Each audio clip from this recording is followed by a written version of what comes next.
Welcome viewers.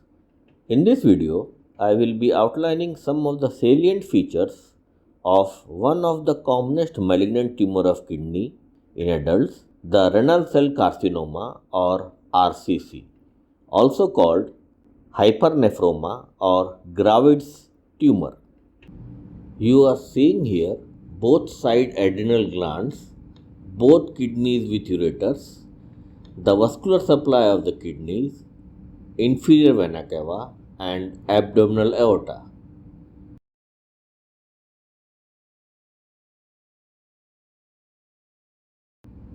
This is the normal right kidney with a right adrenal gland on its upper pole.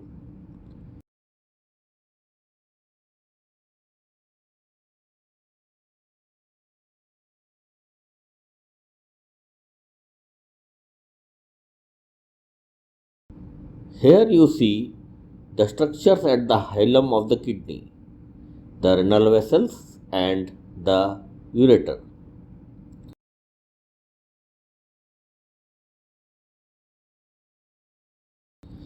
Here you can see the cut open inferior vena cava or IVC to reveal the tumor invasion into the inferior vena cava. This is the abdominal aorta which gives branch to both side renal artery.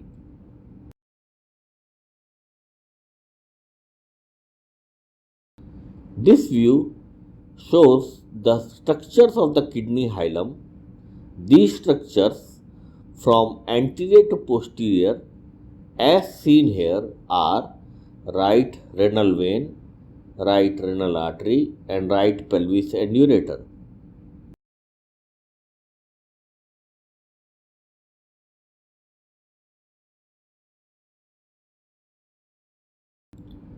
This is the posterior or backside view of all the concerned anatomical structures. Now, this is the left lateral view showing the left kidney bisected open to reveal its normal and tumorous anatomy.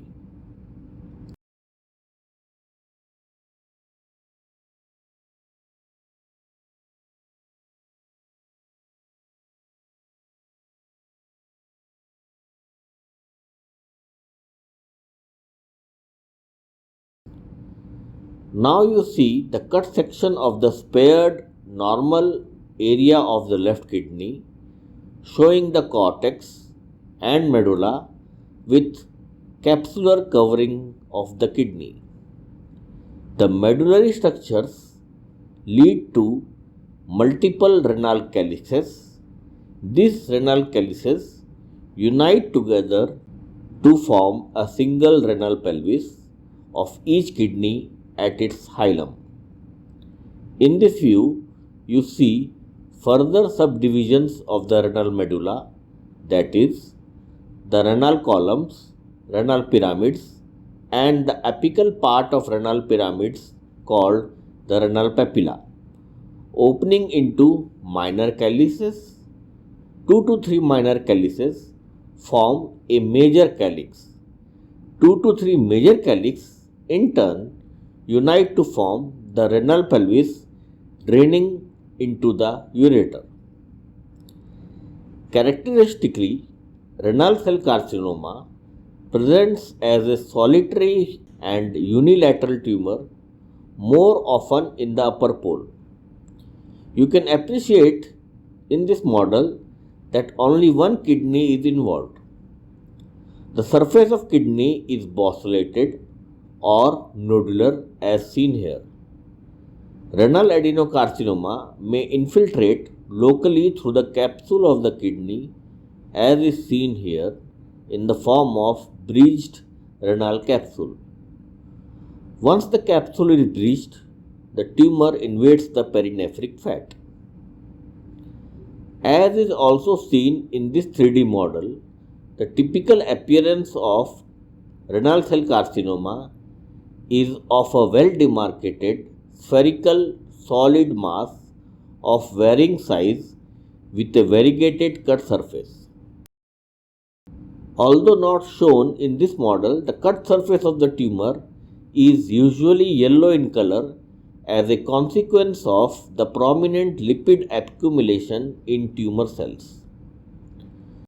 One of the striking characteristics of renal cell carcinoma is its tendency to invade the renal vein and grow as a solid column of cells or tumor thrombus in the renal vein.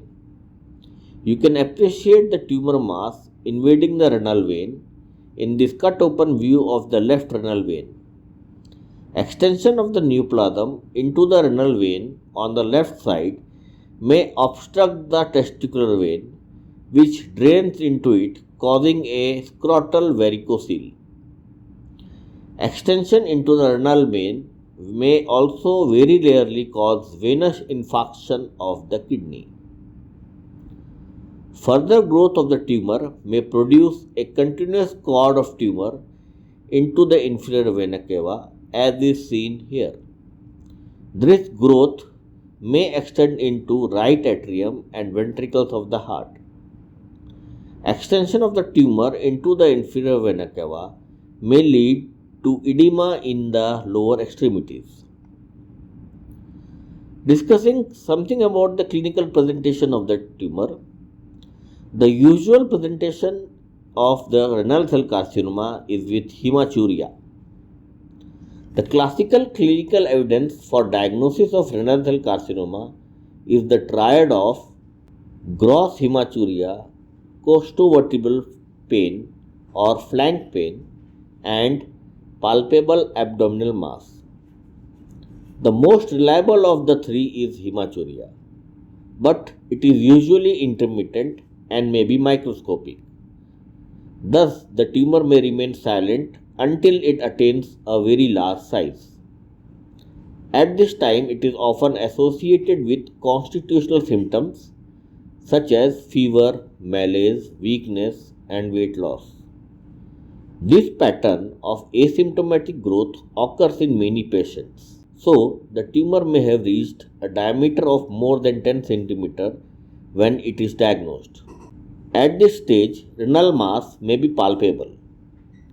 Currently, an increasing number of renal cell carcinoma are being discovered in the asymptomatic state by incidental radiological studies such as computed tomographic scan or magnetic resonance imaging or MRI, usually performed for non-renal indications.